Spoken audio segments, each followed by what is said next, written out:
शिवाय नमः शिवाय नमः शिवाय नमः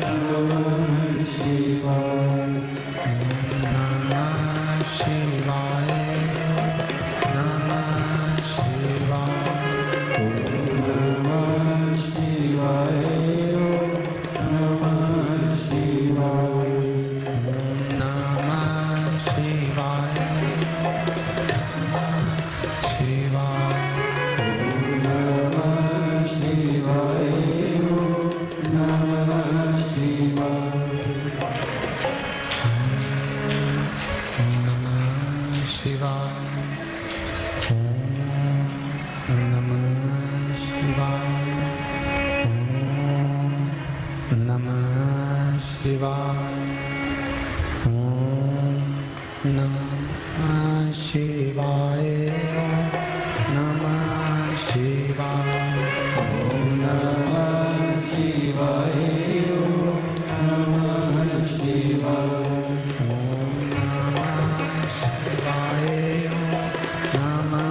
नमः शिवाय नमः शिवाय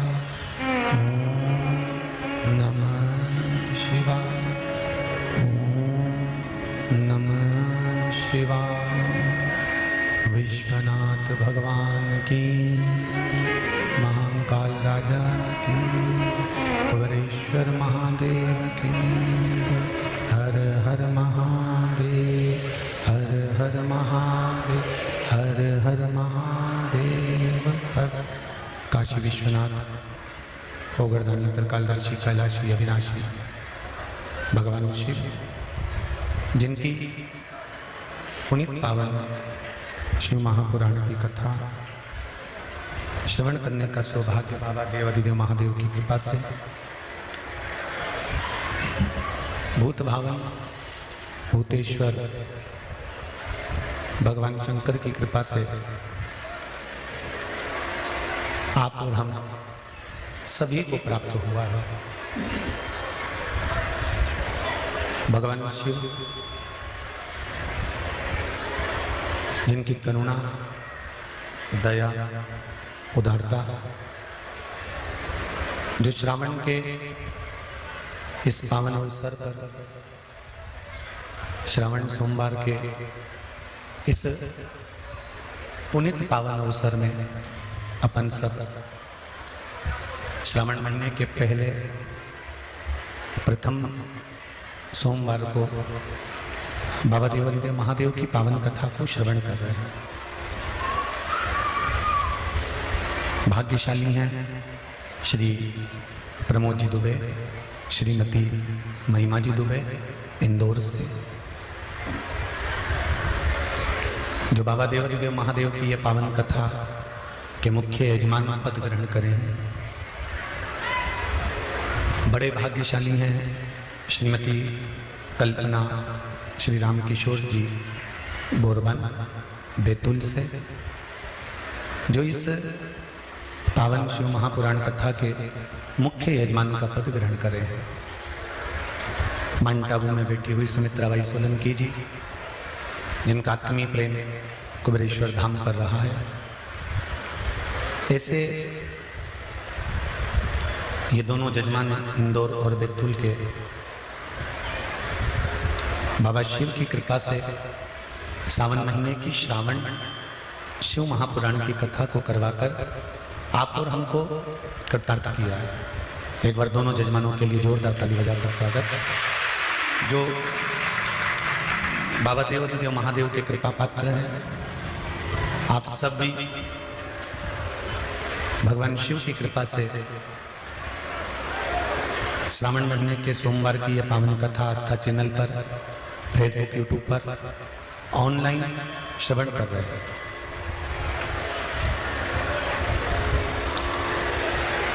सावन के महीने में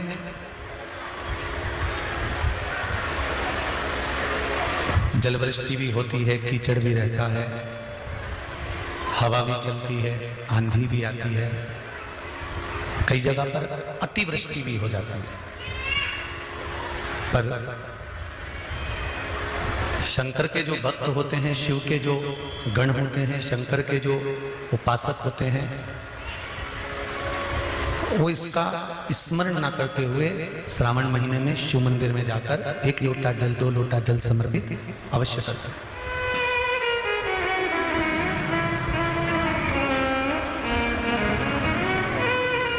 तेरी कृपा बिना न हिले एक भी हम लेते हैं श्वास, तेरी कृपा से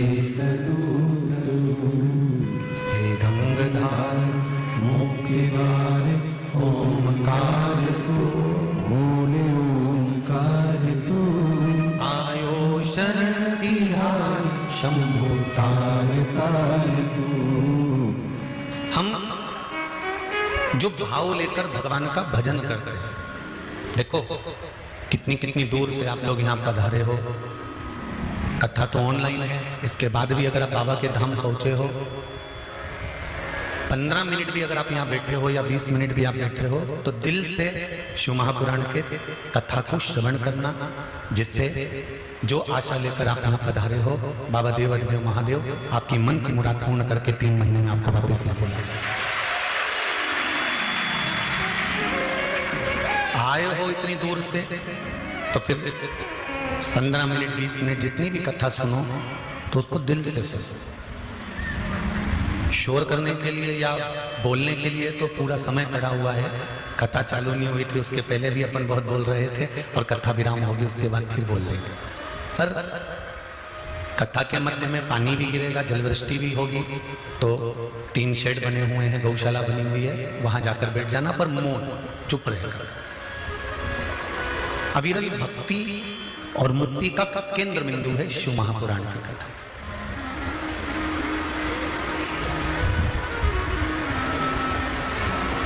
बचपन, जवानी, अधेड़ी और बुढ़ापा, इसमें बीच का जो समय है ना, बचपन और बुढ़ापे के बीच का जो जवानी और अधेड़ी, जवानी और जम के बोलो जरा, अधेड़ी, ये बीच का जो मोड़ आता है ना, बीच का जो टर्न आता है, ये सबसे बड़ा। बचपन खेल में खोया, जवानी नींद भर सोया, बुढ़ापा देख कर रोया, सिराने मूंद हंसती है। बचपन गया, चले जाएगा, आपको मालूम भी नहीं पड़ेगा, और कहाँ निकल जाएगा। कब आप 17-18 वर्ष के हो गए, कब 19 वर्ष के हो गए, कब 20 साल 19 साल कब निकल गए होंगे, मालूम नहीं पड़ेगा।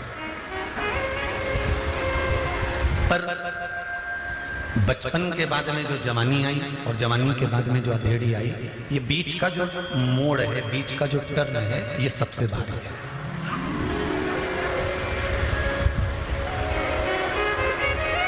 जितनी भी लूटपाट होती है ना, वो कहते हैं ना, हम तो रास्ते से जा रहे थे और बीच में किसी ने हमको लूट लिया। बोलो सही है कि गलत है? हम जा रहे थे और एक मोड़ ऐसा आया, उस मोड़ में बीच में किसी ने गाड़ी अड़ा दी और बीच में हमको लूट लिया।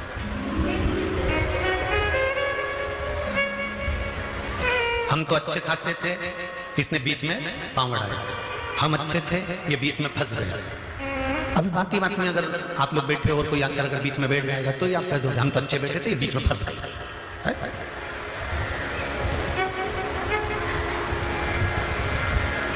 हम तो बढ़िया इंदौर जा रहे थे, भोपाल जा रहे थे, बीच में एक मोड़ आया, वहां बीच में किसी ने गाड़ी रोकी और बीच में हमारी गाड़ी पूरी की पूरी।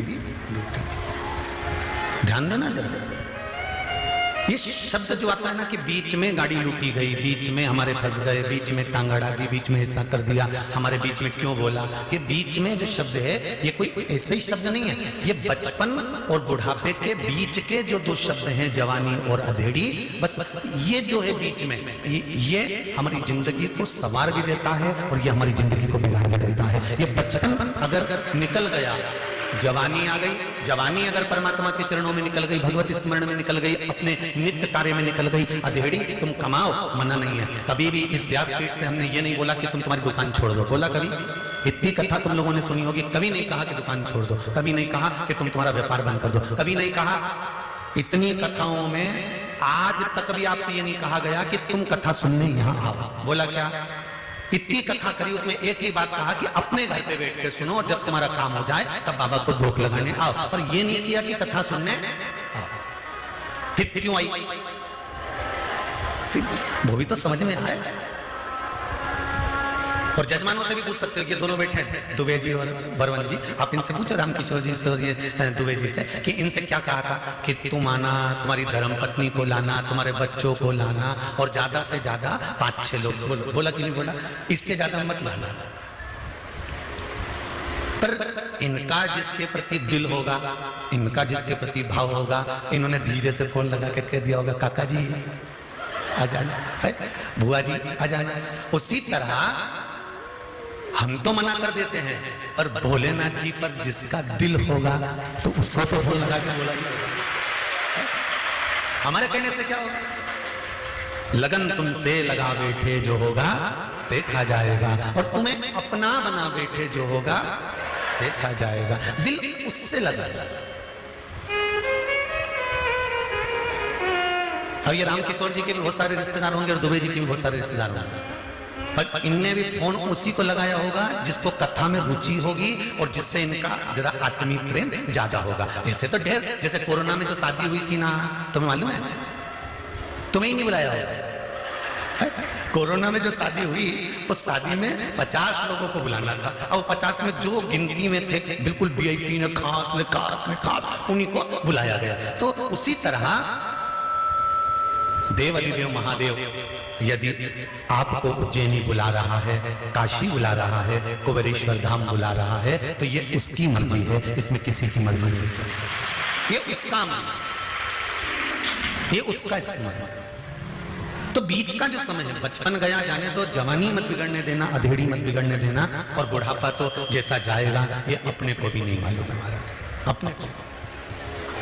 बचपन खेल में खोया, जवानी नींद भर सोया, बुढ़ापा देख कर रोया, सिरानी मौत हंसती है। अपने बीच का जो समय है, हम बिल्कुल मना नहीं करते कि आप दुकान मत जाओ या व्यापार मत करो या व्यवसाय मत करो। शिव महापुराण की कथा में भगवान शंकर ने बारंबार कहा है, पार्वती, जो मनुष्य अपने कर्म को करता है और कर्म की ओर आगे बढ़ता चले जाता है, जैसे नंदी मुझे देखता रहता है और अपने कर्म में लगा रहता है, जो व्यक्ति अपने लक्ष्य को निश्चित कर कर चलता है और अपना कर्म करता रहता है, पार्वती, उसको मंजिल तक पहुंचाने की जवाबदारी मेरी होती है, फिर उसको मंजिल में दे देते हैं। गीता में भी भगवान कृष्ण ने कहा कि कर्म प्रधान है, तुम कर्म करिए।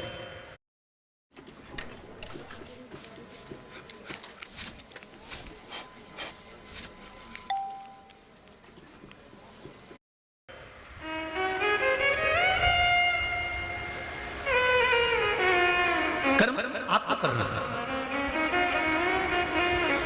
एक गाड़ी चलाने वाला जो गाड़ी चलाता है ना, आगे बैठ के वो पीछे मुड़ के देखता है क्या? अरे जम के तो बोलो, नहीं। साइड में देखेगा? नहीं। इधर देखेगा? नहीं। और जितनी सवारी इसमें पीछे बैठी हुई है ना, जितनी सवारी साइड में बैठी हुई है ना, ये तो केला छील के केला खा रहे, एप्पल खा रहे, मूंगफली छील के खा रहे, खूब प्रेम से बात करते करते जा रहे, गप्पे भी लगा रहे, एक दूसरे को कूट भी दिया पकड़ कर गाड़ी के अंदर। पानी भी ढोल दिया, शीशे में से देख भी रहे हैं, खिड़की भी खोल रहे हैं, बंद भी कर रहे हैं, बात भी कर रहे हैं, गप्पे भी लगा रहे हैं, खुश भी हो रहे हैं, रो भी रहे हैं, हंस भी रहे हैं, गा भी रहे हैं। ये जितने ड्राइवर के आसपास में बैठे हुए हैं, जितने ड्राइवर के पीछे बैठे हुए हैं, जितने पीछे की सीटों पर बैठे हुए हैं, जितने साइड की सीटों में बैठे हुए हैं, ये सब अपना अपना काम कर रहे हैं। अब ये मैसेज भी कर रहे हैं, ये मोबाइल भी चला रहे हैं, और ड्राइवर क्या कर रहा है? गाड़ी चला रहा है। अगर ड्राइवर मैसेज करेगा तो तुम मंजिल तक पहुंचोगे क्या? ड्राइवर मोबाइल चलाएगा तो मंजिल तक पहुंचोगे क्या? नहीं। ड्राइवर अगर बातें करेगा, गप्पे लगाएगा, इधर उधर देखेगा तो मंजिल तक तो नहीं पहुंचोगे ना, वो यम के पास जरूर पहुंच जाओगे। ड्राइवर की दृष्टि सामने है और वो गियर पर गियर लगा रहा है, स्पीड ब्रेकर आकर गाड़ी भी रोक रहा है, चले जा रहा है, उसकी मंजिल सामने है, वो गाड़ी को दौड़ा रहा है, भगा रहा है और मंजिल तक पहुंचना है तो दृष्टि सम्मुख में रखी है। उसी तरह शिव महापुराण की कथा कहती है, ये पूरा शरीर गाड़ी है, इसकी इंद्रियां इसके पहिए हैं और मन रूपी ड्राइवर इसको चला रहा है। बस इस ड्राइवर को शंकर के सामने जाकर खड़ा कर दो तो मंजिल निश्चित हो जाता है। शिव के सम्मुख में ले जाकर खड़ा करो तो मंजिल तक पहुंच जाओ। तेरा ही दिया मैंने खाया पिया है, तेरा शुक्रिया है, तेरा शुक्रिया है। भगवान के सम्मुख में, भगवान की चौखट पर इसकी दृष्टि है। कल कथा में अपने सुना था सुयशा, और वो सुयशा नंदी की धर्म पत्नी, नंदी को मंदिर में बिठाने के लिए, शिवालय में बिठाने के लिए, शंकर के दरवाजे पर बिठाने के लिए घोर तप करा उसने, शंकर जी की आराधना करी, शिव जी ने वर भी दे दिया और वो सम्मुख में जाकर नंदी बैठ भी गया। पर नंदी से हमको सीखने को मिलता है कि भगवान के सम्मुख में उसकी दृष्टि है।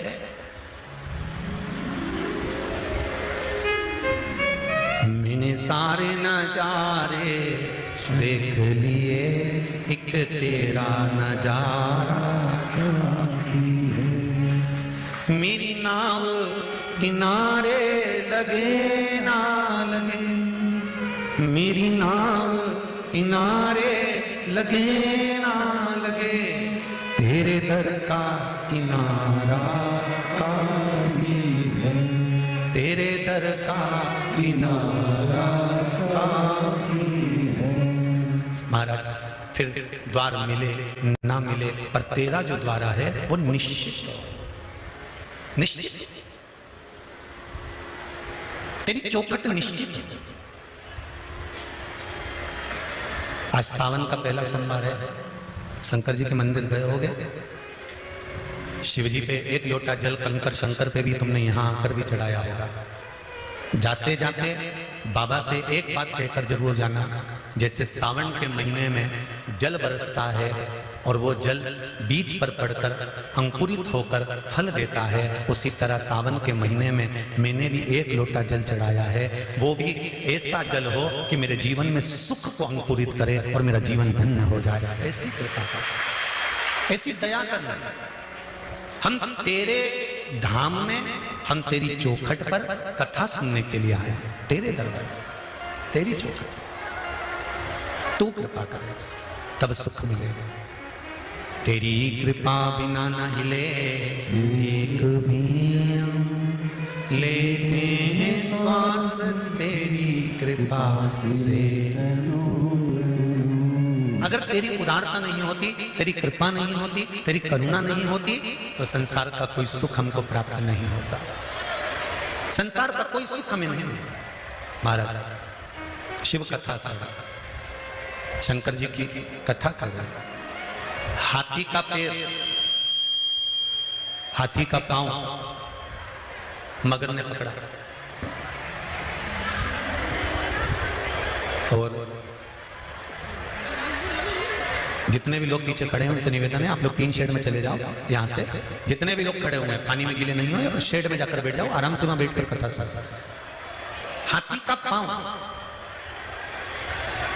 मगर ने पकड़ लिया, और हाथी का पांव जब मगर ने पकड़ा, हाथी का पैर जब मगर ने पकड़ा, उस पैर को पकड़कर मगर खींचता खींचता खींचता खींचता हाथी को लेकर पानी के अंदर जाने लगा। हाथी को खींचकर मगर हाथी को पानी के अंदर ले जाने लगा। जब पानी के अंदर मगर हाथी को खींचकर ले जाने लगा, पूरा परिवार हाथी के साथ था, पूरा परिवार था। और संपूर्ण परिवार, पूरा परिवार हाथी के संग है, पूरा परिवार हाथी के साथ है। पर हाथी का पांव छुड़ाने वाला कोई था क्या? नहीं। तब हाथी ने क्या करा? अंत समय प्रभु आना पड़ेगा, वचन दिया तो निभाना पड़ेगा।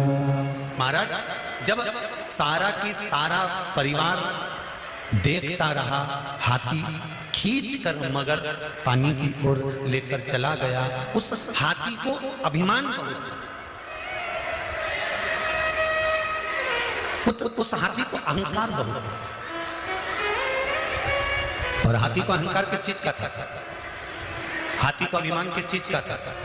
हाथी को अभिमान था कि मेरे पास में बल बहुत है, मैं बहुत बड़ा हूं, बहुत विशाल हूं, मेरे पास में बल बहुत है।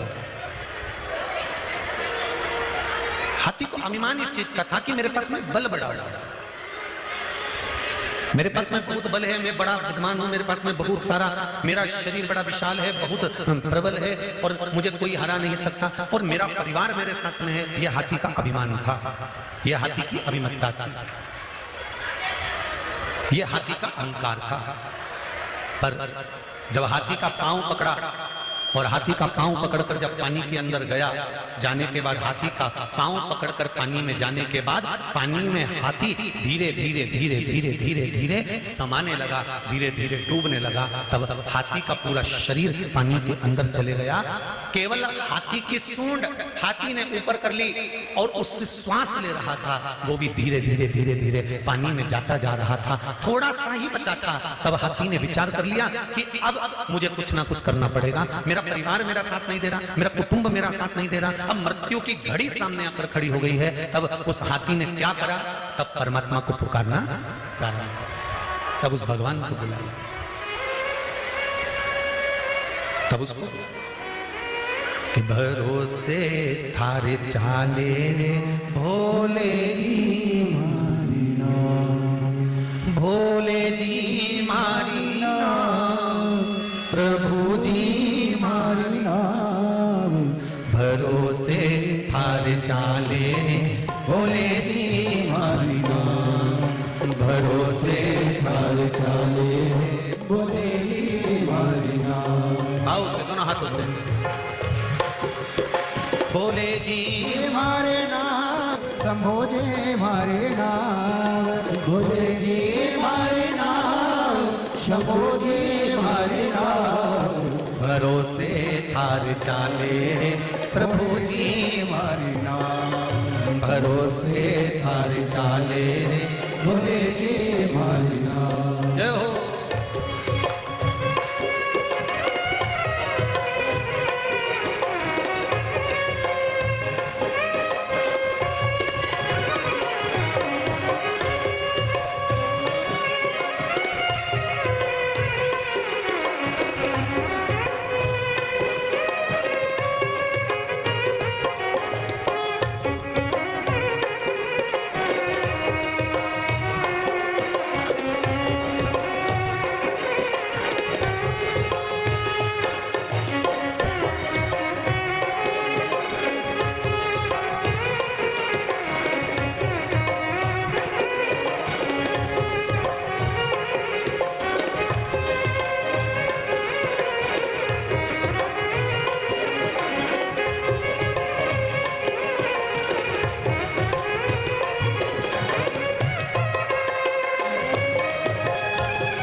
नहीं है मारो कुटुंब कबीलो, नहीं है मारो परिवार। ओ नहीं है मारो कुटुंब कबीलो, नहीं है मारो परिवार। नहीं है मारो कुटुंब कबीलो, नहीं मारो परिवार। नहीं है मारो कुटुंब कबीलो, नहीं मारो परिवार। आप बिना दो जो नहीं कोई, ओ भोले आप बिना दो जो नहीं कोई, जग में तारन हार। भरोसे तार चाले हो भोले जे मारी नाम, भरोसे तार चाले हो भोले जे मारी नाम। भोले जे मारे नाम, शंभो जे मारे नाम, भोले जे मारे नाम, शंभो जे मारे नाम। भरोसे तार चाले हो भोले जे मारी नाम, भरोसे तार चाले हो भोले जे मारी नाम। भोले हर हर भोले।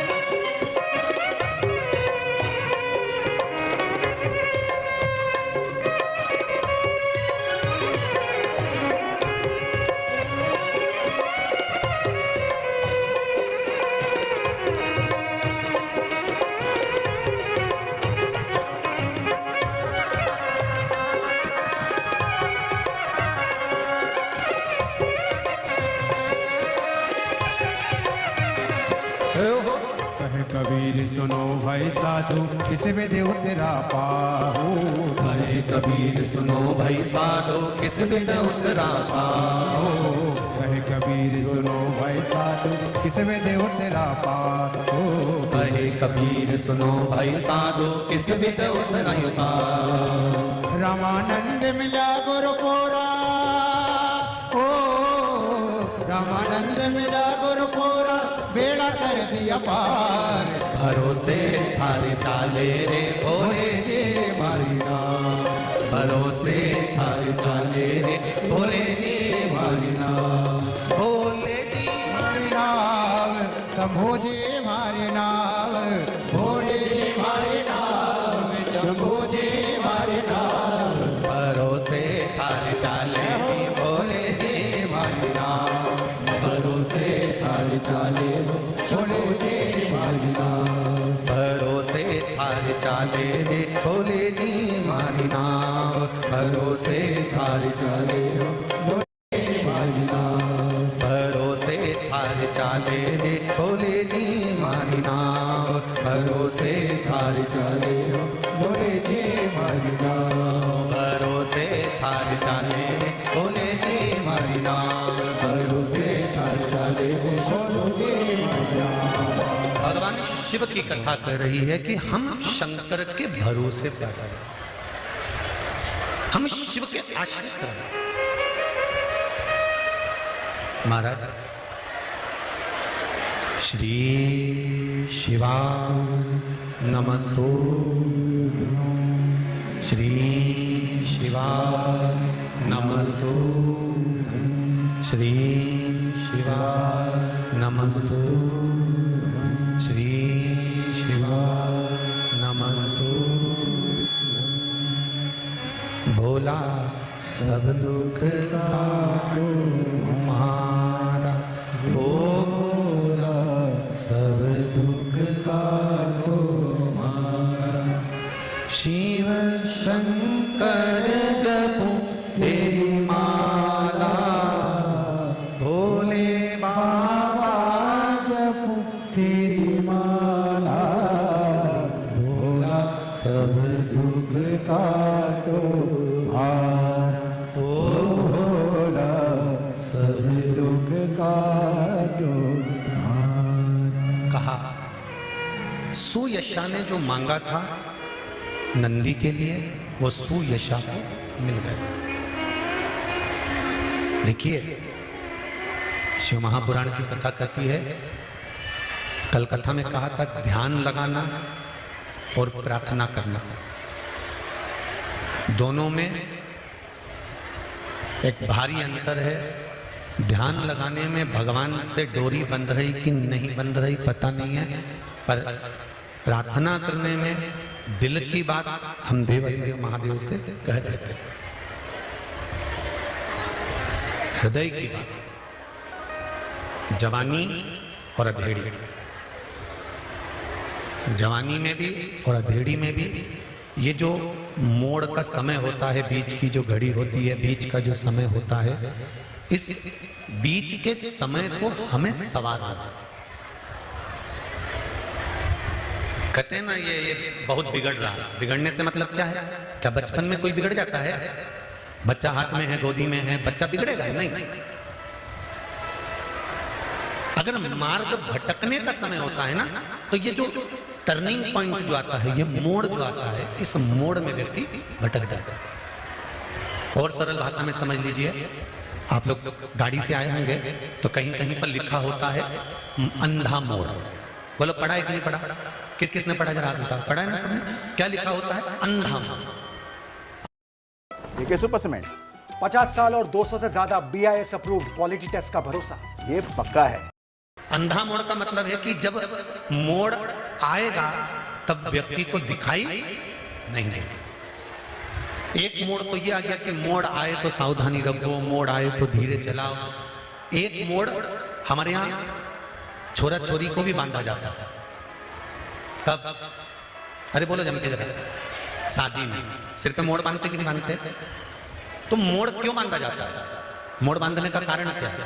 क्योंकि गाड़ी चलाने वाले के लिए भी कहा जाता है कि मोड़ पर थोड़ा ध्यान रखना। अभी तक तुम्हें घर का ध्यान नहीं था, अभी तक तुम्हें परिवार का ध्यान नहीं था, अभी तक तुम्हें कुटुंब कबीले का ध्यान नहीं था। अब तुम्हारे सिर पर जब से मोड़ बंध गया, तब से तुम्हारी जिंदगी का भी टर्न पॉइंट आ गया। अब मोड़ तुम्हारे सिर पर आकर खड़ा हो गया है, इसलिए परिवार का ध्यान रखना अब तुम्हारी जवाबदारी। अब माता पिता की जवाबदारी खत्म हो गई थी। कब से? जब से गाड़ी, अरे जमके तो बोलो, मोड़ पे पहुंचे। जब से तुम्हारे सिर पर मोड़ रखाया, जब से तुम्हारे सिर पर मोड़ रखाया, तब से वो तुम्हारा टर्निंग पॉइंट, तुम्हारा गाड़ी का मोड़। महाराज,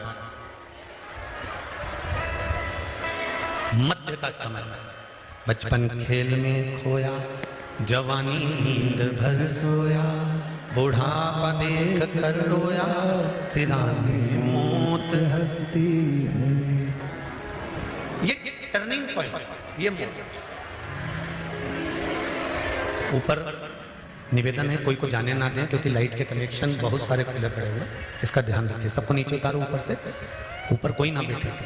शंभू, लाइट के कनेक्शन बहुत खुले हैं, इसलिए ऊपर किसी को नहीं जाने दें, नीचे उतार दीजिए। श्री शिवाय नमस्ते। मोड़ का टर्निंग पॉइंट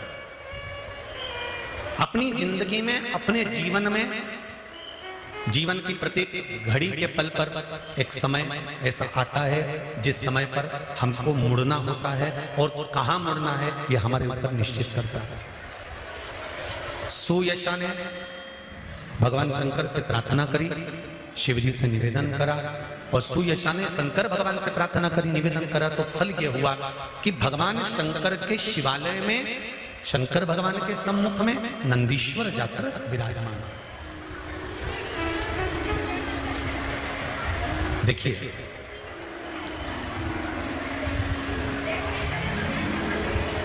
बचपन में गोदड़ी गंदी करोगे तो मां धो देगी। अरे बोलो तो जम के, सही है। बचपन में अगर गोदड़ी गंदी करोगे तो मां, बोलो जम के जरा, मां धो देगी।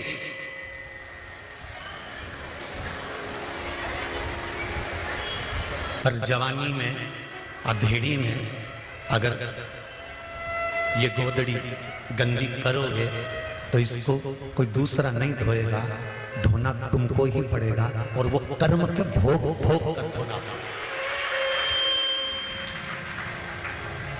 बचपन की गोदड़ी को मां धो सकती है, बचपन की गोदड़ी को पिता धो सकता है, पर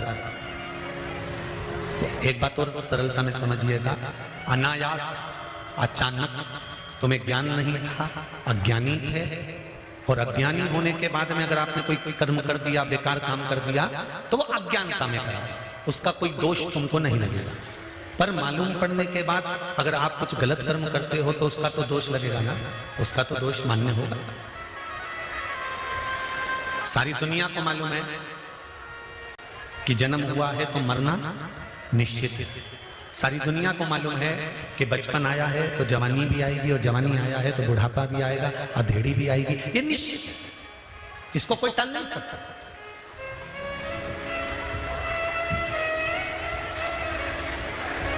सारी दुनिया को मालूम है कि बचपन आया है तो जवानी भी आएगी, जवानी आई है तो अधेड़ी भी आएगी, अधेड़ी आई है तो बुढ़ापा भी आएगा। प्रत्येक संसार में जन्म लेने वाले मनुष्य को, बच्चे से बच्चा, छोटे से छोटा व्यक्ति को भी ये ज्ञान है कि एक ना एक दिन मरना है, पर किसी को यह मालूम है कि कब मरना है।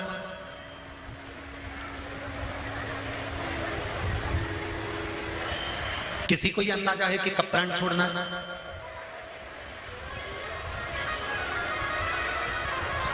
दक्ष प्रजापति के यहां जब 60 कन्याओं का जन्म हो गया, तब दक्ष प्रजापति ने मां जगदम्बा से, मां देवी से, भवानी से विनती करी, और विनती कर कर कहा, मां मेरे घर में एक बेटी का जन्म और हो जाए।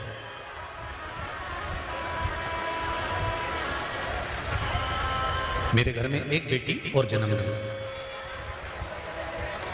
मां देवी ने कहा, बेटी कहां जन्म लेने जाएगी और कहां मैं बेटी ढूंढने जाऊंगा। दक्ष प्रजापति, तेरे घर में स्वयं में आद्य शक्ति दुर्गा भवानी तेरे घर में बेटी के रूप में जन्म ले, और सती के रूप में दक्ष प्रजापति के घर में माता पार्वती का स्वरूप जो था सती के रूप में